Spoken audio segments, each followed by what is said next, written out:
മാവ കരയുമ്പോ എടുക്കും. എന്നിട്ട് അമ്മമ്മക്ക് ചോറ് എടുത്തു കൊടുക്കും. എത്ര വയസ്സുണ്ട്? 7. വീട് ഇടിഞ്ഞിരിക്കുന്നോണ്ട് ഞങ്ങൾ ഇന്ന് സ്കൂളിൽ പോയില്ല. അമ്മ ഒറ്റക്കാക്കിട്ട് പോവാൻ പേടിയാ, പോയില്ല. ഞങ്ങള് വയ്യാത്ത അമ്മയെല്ലാം ആയിട്ട് വെളിയിൽ മഴയത്ത് തന്നെ ഇറങ്ങി നിൽക്കുമായിരുന്നു. ജോലിക്ക് അങ്ങനൊക്കെ വിളിക്കും, പോച്ചെത്താനും ഒക്കെ പോച്ചൊരക്കാനൊക്കെ വിളിക്കുമ്പോഴത്തേന് മൂത്തവളെ സ്കൂളിൽ വിടത്തില്ല. അന്ന് ഫുള്ളും കുഞ്ഞിനെ നോക്കുന്ന അവളാ. കുഞ്ഞിനെ നോക്കും, അപ്പച്ചിയെ നോക്കും. എന്നിട്ട് മരുന്നും ഗുളിയൊക്കെ സമയത്തിന് കൊടുക്കുകയൊക്കെ ചെയ്യും. കുഞ്ഞിന്റെ കാര്യങ്ങളെല്ലാം അവൾ കറക്റ്റായിട്ട് ചെയ്യും. വീട് ഇടിഞ്ഞിരിക്കുന്നോണ്ട് ഞങ്ങൾ ഇന്ന് സ്കൂളിൽ പോയില്ല.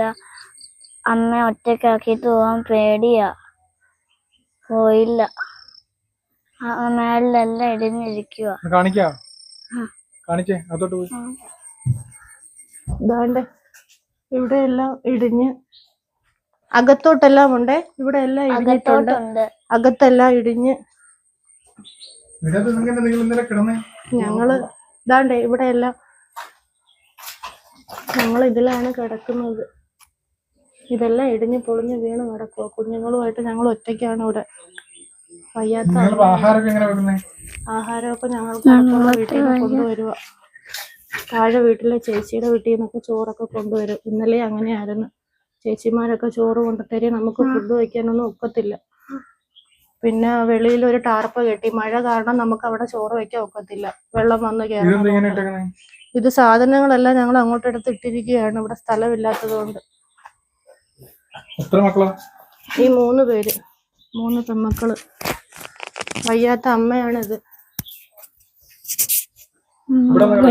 ഞങ്ങൾ ഇവിടെയാ കിടക്കുന്ന സമയത്ത് ഈ ഷീറ്റിന്റെ മണ്ടേ കൂടെ വെള്ളം മറിയും, ഇതിലേക്കൂടെ വെള്ളം മറിയും. അങ്ങനെ നനയുമ്പോഴത്തേക്കും കുഞ്ഞുങ്ങൾ ചാടി എഴുന്നേക്കും. അങ്ങനെയാണ് രാത്രി കാറ്റടിച്ച സമയത്ത് നനഞ്ഞ് ഞങ്ങൾ എഴുന്നേറ്റപ്പോഴാണ് സൗണ്ട് കേട്ട് പുറത്തിറങ്ങി നോക്കിയപ്പോൾ ഭിത്തി ഇടിഞ്ഞു വീണു. അങ്ങനെ ഞങ്ങൾ വയ്യാത്ത അമ്മയെല്ലാം ആയിട്ട് വെളിയിൽ മഴയത്ത് തന്നെ ഇറങ്ങി നിൽക്കുമായിരുന്നു. ഭിത്തി ഇടിഞ്ഞു വീണു. അങ്ങനെയാണ് ഈ ഓടെല്ലാം കൂടി ഇടിഞ്ഞു വീണത്. ഞങ്ങൾ വെളിയിൽ നിൽക്കുമായിരുന്നു രാത്രി. എനിക്കൊരു ജോലിയില്ല, വയ്യാത്ത അമ്മയെ ഇട്ടിട്ട് പോകാൻ പറ്റത്തില്ല. കുഞ്ഞിനെ നോക്കാനും ആരും ഇല്ലാത്തത് കാരണം ജോലിക്ക് പോകുന്നില്ല. പിന്നെ എവിടെങ്കിലും വീടുകളിൽ ചെത്തി വൃത്തിയാക്കാനോ എന്തെങ്കിലും വിളിക്കുമ്പോൾ പോകും. അപ്പം കുഞ്ഞുങ്ങളെ സ്കൂളിൽ വിടത്തില്ല ഞാൻ. കുഞ്ഞുങ്ങളെ സ്കൂളിൽ വിടാതെ കുഞ്ഞാണ്, മൂത്ത മോളാണ് കുഞ്ഞിനെ അമ്മയെ നോക്കുന്നത്. ഞാൻ വല്ല ജോലിക്കും പോകുമ്പോ അവളാണ് കുഞ്ഞിനെ അമ്മയെ നോക്കുന്നത്. അപ്പൊ എങ്ങനെ രാവിലോട്ട് വന്നിട്ട് എന്തൊക്കെ കാര്യങ്ങൾ ചെയ്യും അമ്മയ്ക്ക് കുഞ്ഞിനേക്ക് വേണ്ടി? മാവ കരയുമ്പോ എടുക്കും. എന്നിട്ട് അമ്മമ്മക്ക് ചോറ് എടുത്തു കൊടുക്കും. ഇതൊക്കെ ചെയ്യും. എത്ര വയസ്സുണ്ട്? 7. നല്ല ഓടിടിഞ്ഞ് വീഴുമായിരുന്നു. എന്നിട്ട് പേടിച്ചോ? പേടിയുണ്ടായേ? ഞങ്ങൾ എണീച്ചിരിക്കുമായിരുന്നു. ഉറങ്ങിയില്ല. 2 മണിയായപ്പോൾ ഞങ്ങളെ വിളിച്ച്. അങ്ങനെ ഞങ്ങൾ കയറി വന്ന് വീട്ടിൽ വന്നപ്പോഴത്തേക്കും അമ്മയും മക്കളുമായിട്ട് എല്ലാവരും എഴുന്നേറ്റ് ഇവിടെ ഇരിക്കുക. അത് കണ്ടിട്ട് ഞങ്ങൾക്ക് തന്നെ സങ്കടം വന്നു. പിന്നെ ഞങ്ങൾ കുറേ നേരം ഇവിടെ ഇരുന്ന് 3:30 വരെ ഞങ്ങൾ ഇവിടെ ഇരുന്ന്. അന്നേരം അവൾ പറഞ്ഞു എന്നാൽ പൊയ്ക്കോന്ന് പറഞ്ഞു, കുഴപ്പമില്ല എന്തെങ്കിലും ഉണ്ടെങ്കിൽ വിളിക്കാന്ന് പറഞ്ഞു. അങ്ങനെ ഞങ്ങൾ താഴോട്ട് പോയി. പിന്നെ ഇന്നലെ നല്ലതായിട്ട് മൊത്തത്തിൽ ഇടിഞ്ഞ് അത് വീണ്.